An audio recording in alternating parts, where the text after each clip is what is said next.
Hello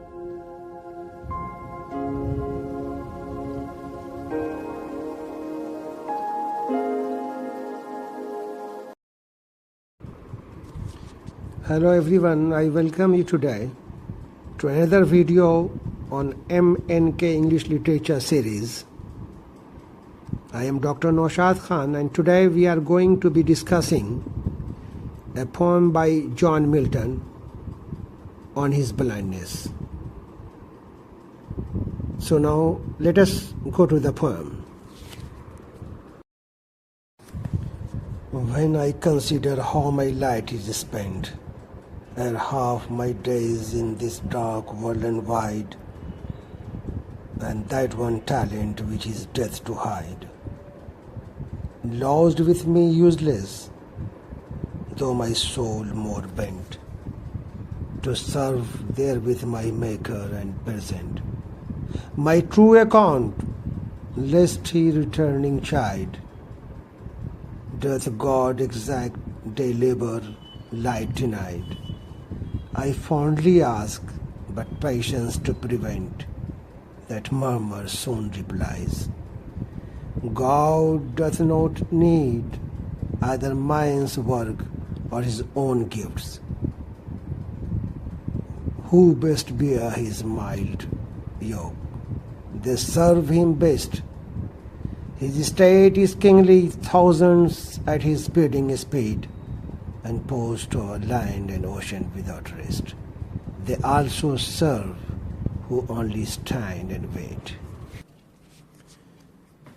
John Milton was born on 9th of December 1608 in Cheapside, London.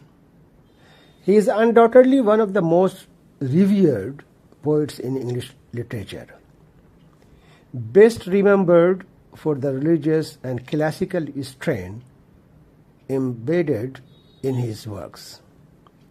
Writing about the enormity of Milton's capabilities as a poet, Matthew Arnold remarks, "Nature formed Milton to be a great poet."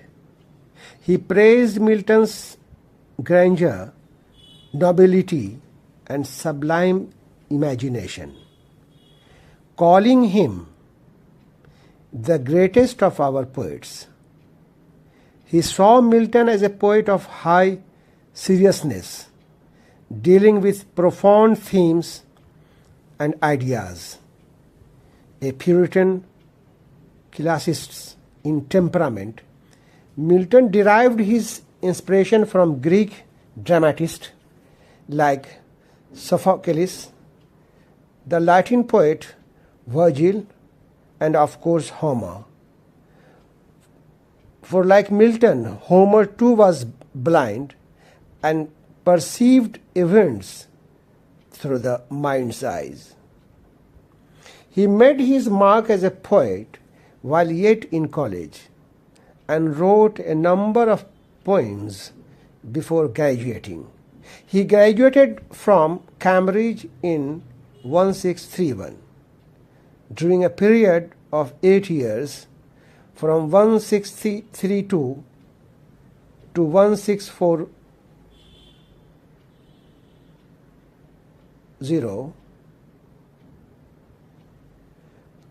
8 years from 1632 to 1640, he wrote L'Allegro and Il Penseroso, Arcades, Commerce, and Lycidas. Milton brought about a renaissance in English poetry. He is the greatest poetic genius produced by England after William Shakespeare. He was a man of strict morals and lacked the large-heartedness and genial sympathy of Shakespeare. He considered the writing of great poetry as an obligation, a debt to his creator. While he discharged full by writing Paradise Lost and Paradise Regained, Milton died in 1674. Now let us discuss Milton's blindness. Milton tells us in the Defension Sequania that his eyesight was injured by excessive study in boyhood. He writes, "From the 12th year of my age, I scarce ever left my lessons and went to bed before midnight. This was the first cause of my blindness." Milton has referred to his affliction in Paradise Lost, Book 3, lines 21 to 26, and more frequently in Samson Agonistes. For example, note the following pathetic lines in Samson Agonistes that begins, "Light, the prime work of God, to me is extinct, and all her various objects of delight annulled, which might in past my grief have eased, inferior to the vilest now become. Of man or worm, the vilest here excel me. They creep, yet see I dark in light exposed to daily fraud, contempt, abuse, and wrong. Within doors or without, still as a fool. In power of others, never in my own, scarce half I seem to live. Dead more than half. Oh, dark, dark, dark, amid the blaze of moon, irrecoverably dark, total eclipse without all hope of day." Let us discuss in brief gist of the poem. Milton thought that God had given him poetic talent to use it in the service of his Maker. But blindness prevented him from doing so. He was afraid that God would punish him for not fulfilling his task. But soon he was consoled by the fact that God had no need of man's labors. He had thousands of angels to carry out his orders. He wanted from man only faith and devotion to himself. Even those who did nothing were dear to God, provided they were devoted and faithful to him. Now let us move to the main area, the critical appreciation of the poem.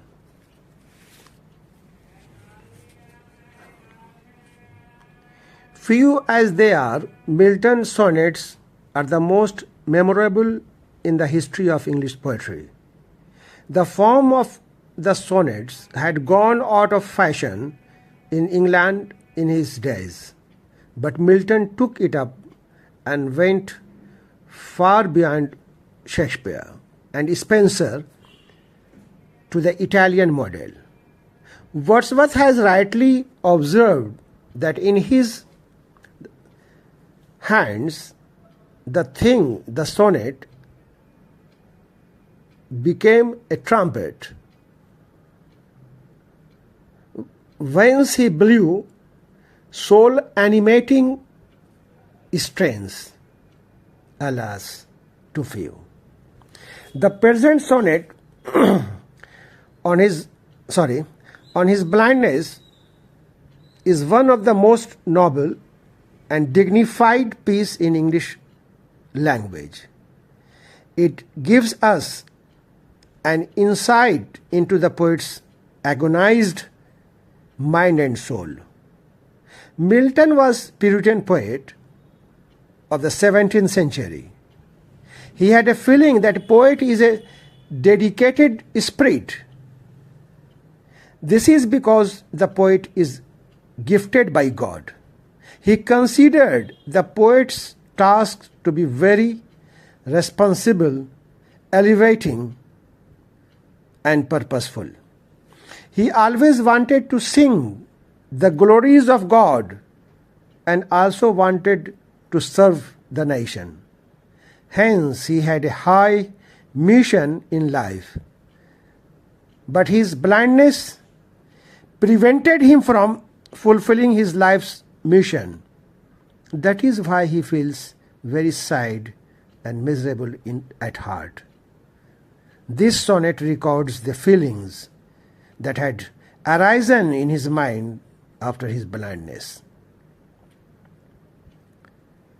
Milton was always a devoted servant of the Lord. He wanted to dedicate his life in the service of his master. But when he was rendered unable to serve God, the poet felt sick at heart. He thought that perhaps God would be angry with him or not utilizing his gift properly. But his conscience consoled him by saying that God doesn't want service from anybody. Rather, he wants complete faith in him. Man must surrender himself totally in the hands of the Almighty. Absolute submission and perfect loyalty are the qualities which God wants most from man. Thus, this sonnet gives us a valuable lesson. It shows how one can best serve God. They also serve who only stand and wait, is the keynote which the poem strikes. It is always the will that matters most. The spirit of selfless service. The poet is grieved at heart, not because of his blindness, but because of his likely failure to serve God with his poetic talent. Milton's intensely religious temperament calls forth a flood of biblical images. He is reminded of the parable of talents in the Holy Bible, and also of the day of judgment and the mild yoke of St. Matthew. The relation of the master and the servant is also worth noting. There is a parable in the New Testament of the Bible, in the Gospel according to the St. Matthew, chapter 25, entitled The Parable of the Talents.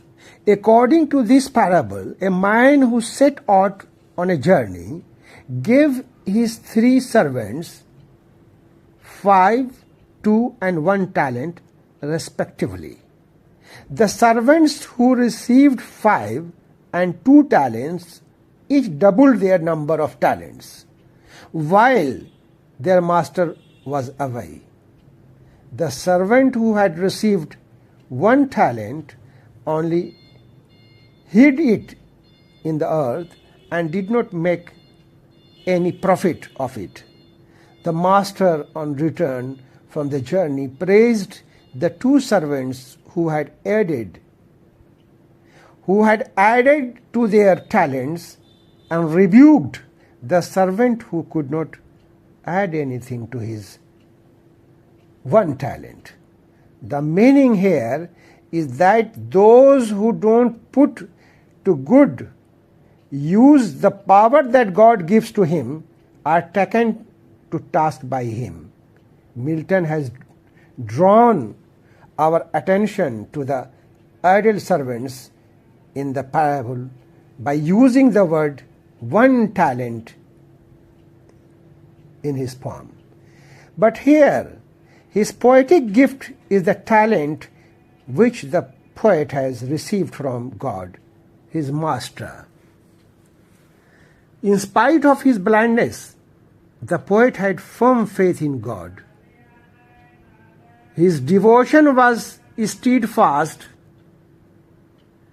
for once his mind had begun to doubt in the justice and kindness of God, but very soon the clouds of doubt were dispelled, and his mind gained assurance and serenity.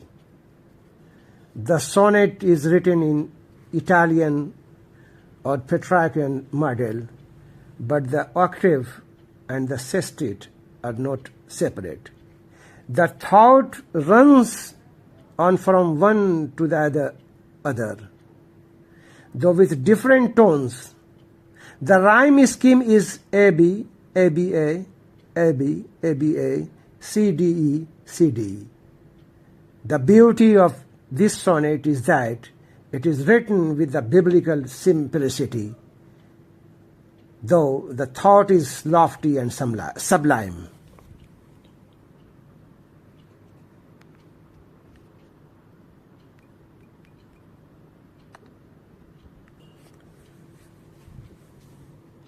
So now thank you for listening.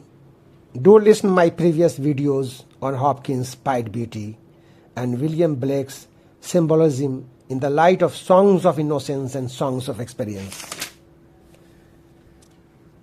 I love to hear from you in the comment box, your valuable comments and suggestions. Thanks. Goodbye. Have a nice day. Bye-bye.